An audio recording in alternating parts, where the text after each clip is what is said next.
বন্ধুরা আজ কথা বলবো কেকেআরের বিধ্বংসী অলরাউন্ডার সুনীল নারায়ণকে নিয়ে। হ্যাঁ বন্ধুরা, সুনীল নারায়ণ কিন্তু এখন বিধ্বংসী ফর্মে আছে, বোলিংও বলো আর ব্যাটিংও তো বলো।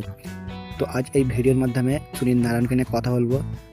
যারা আমার চ্যানেলে প্রথমবার এসেছেন চ্যানেলটিকে সাবস্ক্রাইব করে দেবেন, আর আপনারা যদি কেকেআরের ফ্যান হন তাহলে ভিডিওটিকে একটি লাইক করবেন। তো চলুন ভিডিওটি শুরু করা যাক।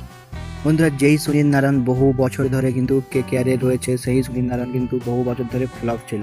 হ্যাঁ বন্ধুরা, গত কয়েক বছর ধরে কিন্তু সুনীল নারায়ণ একদম ফ্লপ, না ব্যাটিংয়ে ভালো খেলতে পারছে না বোলিংয়ে কোনো উইকেট পাচ্ছে। তো এবছর 2024-এ সুনীল নারায়ণের বিধ্বংসী রূপ। গৌতম গম্ভীর আসার পর থেকে কিন্তু সুনীল নারায়ণের সেই পুরনো রূপ ফিরে এসেছে। বোলিংয়ে ব্যাটিংয়ে দুটোতে কিন্তু বিধ্বংসী পারফরমেন্স করছে সুনীল নারায়ণ। আর সুনীল নারায়ণের জন্যই কিন্তু কেকেআর পাওয়ার প্লেতে 70, 80, 90 রান করছে।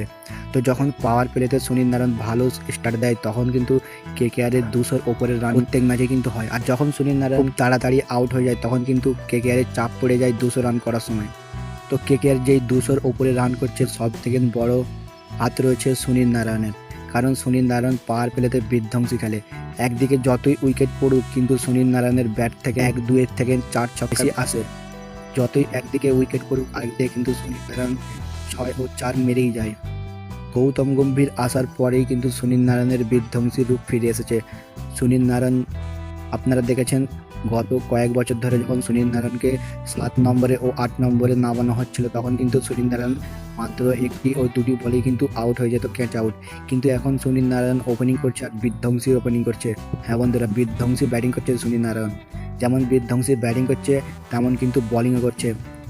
মাত্র 4 ওভার বল করছে, 20 থেকে 24 অব্দি রান দিচ্ছে, তার সাথে কিন্তু 2টি 3টি করে উইকেটও পাচ্ছে। এবছর সুনীল নারায়ণ কিন্তু সব থেকে বেস্ট আইপিএল, কারণ এবছর সুনীল নারায়ণ যেমন ওপেনিংয়ে বিধ্বংসী ব্যাটিং করছে তেমন কিন্তু 4 ওভার বল করে উইকেটও পাচ্ছে। তো দুটোতে কিন্তু সুনীল নারায়ণ দেখিয়ে দিচ্ছে যে সে কতটা ভয়ঙ্কর অলরাউন্ডার।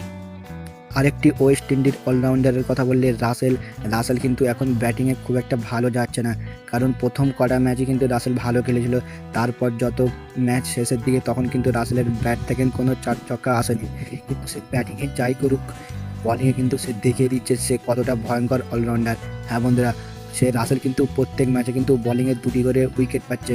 হয়তো সে ব্যাটিংয়ে কিছুই করতে পারছে না, কিন্তু বোলিংয়ে বিধ্বংসী বোলিং করে দেখিয়ে দিচ্ছে যে সে কত ভয়ঙ্কর প্লেয়ার। আর রাসেলও যদি সুনীল নারায়ণের মতন ফর্ম ফিরে আসে তাহলে কিন্তু কেকেআরের ব্যাটিং লাইন আপ আরও শক্তিশালী হয়ে যাবে। তখন কিন্তু কেকেআরকে হারানো খুব সহজ হবে না, যদি রাসেল ও নারায়ণ দুজনেই কিন্তু যদি একসাথে ফর্মে আসে।